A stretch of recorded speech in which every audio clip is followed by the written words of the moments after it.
Hello friends, आज की कहानी है ठेले पर खाना खाने वाली अमीर देवरानी। शहर के जाने माने बिजनेसमैन श्रीधर मल्होत्रा के परिवार में खुशी का माहौल था। उनके छोटे बेटे रोहित की शादी निशा के तय हुई थी। निशा एक अमीर परिवार की बेटी थी जिसने कभी किसी चीज़ की कमी नहीं देखी थी।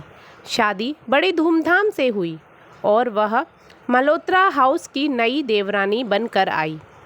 घर में हर सुविधा थी, महंगे कुक्स, शानदार खाना, शानदार बड़े बड़े शेफ।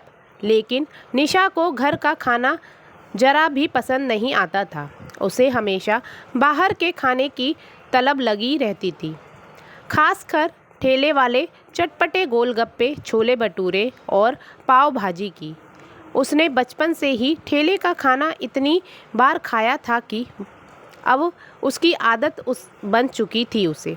निशा ने शादी के बाद भी अपनी आदत नहीं छोड़ी।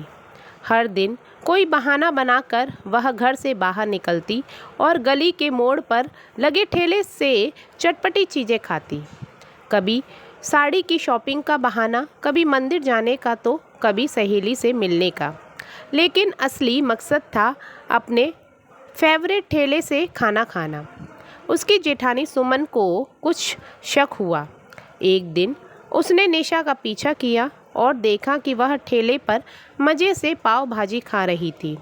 सुमन ने सोचा कि उसे समझाना चाहिए, लेकिन सीधे कुछ कहने से निशा मानेगी नहीं, इसलिए उसने एक चाल चली। एक दिन सुमन ने घर के सभी सदस्यों को एक साथ बैठाया और कहा, कल मैं सबको अपने हाथ से एक स्पेशल डिश बनाकर खिलाऊंगी।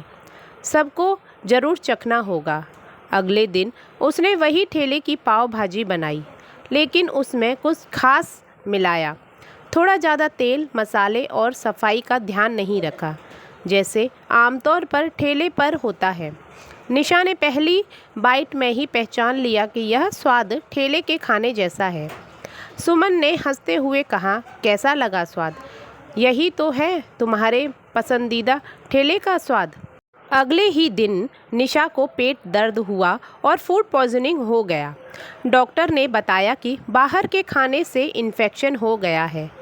जब दवाई चल रही थी तब सुमन ने प्यार से कहा, देखो निशा, ठेले का खाना रोज़ खाने लायक नहीं होता। उसमें सफाई और हेल्थ का ध्यान नहीं होता।